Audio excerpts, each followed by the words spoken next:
दोस्तों Elon Musk के tweet के बाद यहाँ पे डोज कॉइन के अंदर एक बार फिर से हमें पंप देखने को मिल चुका है। साथ ही साथ 1 आवर चार्ट आप यहाँ पे ध्यान से देखोगे तो यहाँ पे एक बेसिकली राइजिंग चैनल हमें डोज कॉइन के अंदर देखने को मिल रहा है, जो कहीं न कहीं थोड़ा बेयरिश होता है। तो यहाँ पे क्या शॉर्ट का मौका बन रहा है, वो इस वीडियो के अंदर हम समझेंगे। साथ ही बात करेंगे डोज कॉइन के यहाँ पे 4 आवर चार्ट और डेली चार्ट के बारे में कि वहाँ पे क्या चीज़ें हमें होती हुई दिख रही हैं, किस तरीके से हम डोज कॉइन के अंदर यहाँ पे ट्रेड कर सकते हैं। साथ ही साथ यहाँ पे हम शिबा इनू के बारे में बात करेंगे, थोड़े मीम कॉइन्स के बारे में यहाँ पे चर्चा करेंगे कि उनके अंदर ये गेन्स कैसे आ रहे हैं और क्या हम इससे फायदा यहाँ पे उठा सकते हैं और क्या नवंबर के अंदर एक छोटी बुल रैली हमें देखने को मिल सकती है। तो काफ़ी इंपॉर्टेंट वीडियो, काफ़ी चीज़ें आपके साथ यहाँ डिस्कस करूँगा। लास्ट तक देखिएगा और अभी अब तक ने टेलीग्राम जॉइन नहीं करा आप सबने, तो मस्ट जॉइन कर लो क्योंकि वहाँ पे लेटेस्ट अपडेट जो ट्रेड्स वगैरह होती हैं, शेयर करते रहता हूँ। लगातार हम इससे प्रॉफिट बना रहे हैं। यहाँ पे भी रिसेंटली हमने बाइंग करी थी स्टॉक्स के अंदर, वहाँ भी प्रॉफिट बनाया। तो डेफिनिटली जॉइन कर दो, लिंक डिस्क्रिप्शन बॉक्स में मैंने आपको दे दिया। तो फर्स्ट ऑफ ऑल यहाँ पे हम बात करते हैं डोज कॉइन के बारे में। तो आपको याद होगा पिछली वीडियो के अंदर मैंने आप लोगों के साथ डिस्कस करा था कि अभी तक यहाँ पे इलॉन मस्क का कोई ट्वीट डोज कॉइन के ऊपर जो हमें देखने को यहाँ पे नहीं मिला है और डोज कॉइन यहाँ पे वीकली चार्ट के अंदर ब्रेकआउट कर चुका था। ये ब्रेकआउट हमें देखने को मिला था, बट उसके बाद ही आप देखोगे कुछ टाइम यहाँ पे करेक्शन हमें डोज कॉइन के अंदर देखने को मिला, जो कि एक्सपेक्टेड था। मैंने आपको बोला था थोड़ा बहुत करेक्शन यहाँ पे ले सकता है और रेड लाइन को टच करता हुआ आ सकता है, जहाँ पे एक बाइंग भी मैंने आपको बताई थी, या तो रेड लाइन पे या फिर यहाँ पे जो हमारा ये लेवल था यहाँ पे। यहाँ तो प्राइस नहीं आया, बट ये जो हमारी रेड लाइन थी जो एसएमए हमारा था बेसिकली बॉलिंजर बैंड का, वहीं से सपोर्ट लेके प्राइस ने एक अच्छा रैली यहाँ पे दिखा दी।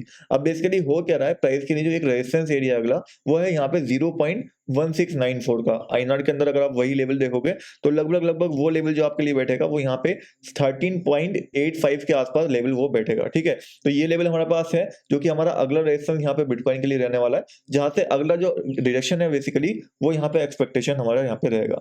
तो अगर इस एरिया से डायरेक्शन आता है, डायरेक्शन इन द सेंस अगर तो आपको कोई ऐसी रेड कैंडल देखने को मिलती है जैसे ये वाली रेड कैंडल बनी थी, ऊपर बड़ी सारी विक हो और नीचे ये इस टाइप की कैंडल आपको देखने को मिले लो बॉडी के साथ, तो आप समझ लेना कि वहां से आपको शॉर्ट करना होगा 4 आवर कैंडल के अंदर। तो यहाँ पे आपको वेट करना है इस एरिया के ऊपर और इस एरिया के ऊपर। इन दोनों एरिया में से भी किसी एरिया पे अगर आपको इस टाइप की कैंडल देखने को मिलती है तो वो प्राइस एक्शन के हिसाब से हमें एक शॉर्ट कर सकते हैं वहां से, और उसके जस्ट स्टॉप ऊपर हमारा स्टॉप लॉस रहेगा। ध्यान रखिए जब भी आप डोज कॉइन के अंदर ट्रेड कर रहे हो, स्पेशली डोज कॉइन के अंदर बोल रहा हूँ, तो स्टॉप लॉस लगाओ और थोड़ा बाद में ट्रेड करने की कोशिश करो। जैसे यहाँ पे प्राइस एक्शन के बाद ट्रेड लो तो ज्यादा बेटर रहता है, क्योंकि लिक्विडेशन करते हुए जाते हैं ऊपर ऐसे कॉइन, बीम कॉइन जो होते हैं पहले लिक्विडेट करते हैं लोगों को, ताकि लोग यहाँ पे शॉर्ट करके भी प्रॉफिट ना बना पाए। तो ये चीज का आपको यहाँ पे ध्यान रखना है। थोड़ा बहुत मैनिपुलेशन इसके अंदर चलता रहता है, तो आपको ये चीज ध्यान रखनी है कि इतनी वॉलेटिलिटी इसके अंदर रहेगी। तो आपको यहाँ पे जो कैंडल बन जाएगी, क्लोजिंग हो जाएगी, उसके अगली कैंडल पे आपको यहाँ पे ट्रेड लेनी है। जैसे ये कैंडल बन गई थी तो अगली कैंडल पे हमने यहाँ पे ट्रेड ली, अगर हम लेते तो नॉर्मली बता रहा हूँ। वैसे ही आपको यहाँ पे वेट करना है इस एरिया का। यहाँ पे जैसे प्राइस टच करेगा, कोई रेड कैंडल बनेगी तो हम यहाँ से शॉर्ट जा सकते हैं उस रेड कैंडल के बाद 4 आवर के अंदर। ठीक है, अब बात करें 1 आवर चार्ट की, तो यहाँ पे आपको दिख रहा होगा एक राइजिंग चैनल बन रहा है, ऊपर से डायरेक्शन ऑलमोस्ट यहाँ पे आ चुका है। ये कैंडल रेड क्लोज होती है तो नॉर्मली हम कहेंगे यहाँ से हम शॉर्ट ले सकते हैं, बट चाहो तो आप ले सकते हो। मैं पर्सनली नहीं कहूंगा क्योंकि अब तक आप ये वीडियो देखोगे ऑलरेडी डेट हो गए, तो लगभग अगर आप चाहो तो जल्दी वीडियो देख दो।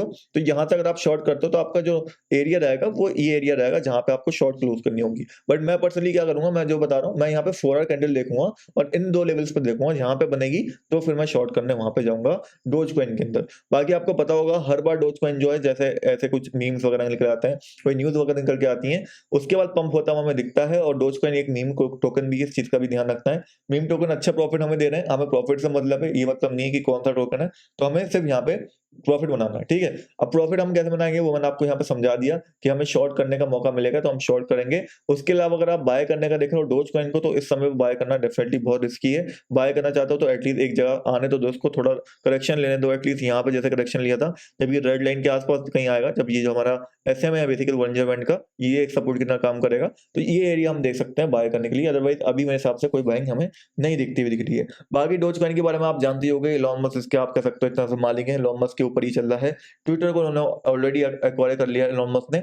बाकी मार्केट के ऊपर थोड़ा डिपेंड करेगा डेफिनेटली कि बिटकॉइन कैसे यहाँ पे मूव करता है। बिटकॉइन अपसाइड जाएगा तो डोज कॉइन को भी कोई नहीं रोक सकता, क्योंकि आप देखोगे ऑलरेडी यहाँ पे जो मार्च है बेसिकली यहाँ पे टेस्ला का, वो भी आप यहाँ पे 1000 डोज कॉइन के साथ बाय कर सकते हो। और इलॉन मस्क उसके ऊपर डेवलपमेंट लगातार कर ही जा रहे हैं, जो उसका यूज है बेसिकली बढ़ा रहे हैं। एंड इस ट्वीट के बाद भी आप देख सकते हो काफी ज्यादा लग रहा है कि ट्विटर के लिए भी इलॉन मस्क कुछ जल्दी अनाउंसमेंट कर सकते हैं, जो कि डोज कॉइन के साथ होगी।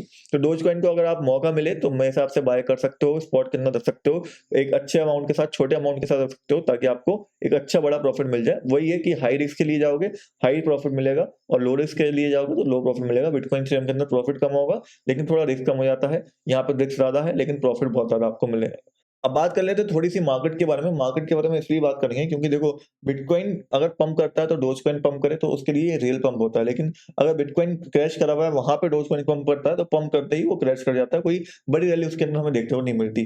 तो अभी बिटकॉइन के अंदर क्या एक्सपेक्टेशन है वो समझना बहुत इंपॉर्टेंट है। सबसे पहली चीज़ क्या है कि अभी तक हमने इस ट्रेंड लाइन को ब्रेक नहीं करा है डेली चार्ट के अंदर, बार-बार मैं आपको बता रहा हूँ।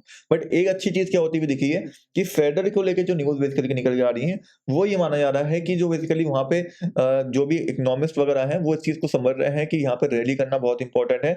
अगर हमें इकोनॉमिक कंडीशन ठीक करनी है, तो मार्केट जो है बेसिकली S&P 500 वो जो इतने टाइम से यहाँ पे नेगेटिव में चल रहा है, वो कहीं न कहीं रैली करना बहुत इंपॉर्टेंट है और जो यहाँ पे इंटरेस्ट रेट लगातार बढ़ रहा है, उसकी वजह से वो रैली नहीं कर पा रहा। तो कहीं न कहीं हो सकता है चांस हाई है यहाँ पे यूएस के अंदर बेसिकली कि इस बार 75 बीपीएस ना रखते हुए यहाँ पे 50 बीपीएस या फिर उससे कम के हिसाब से इंटरेस्ट रेट को बढ़ाया जाए। और अगर ऐसा होता है थोड़ी पॉजिटिविटी आएगी मार्केट के अंदर और एक छोटी बुल रैली हम देखने को मिल सकती है नवंबर 1 के अंदर। बट वहीं दूसरी कंडीशन वही बनती है अगर दोबारा से 75 बीपीएस के हिसाब से बढ़ा इंटरेस्ट रेट तो वहीं मार्केट क्रैश करती हुई हमें दिख सकती है।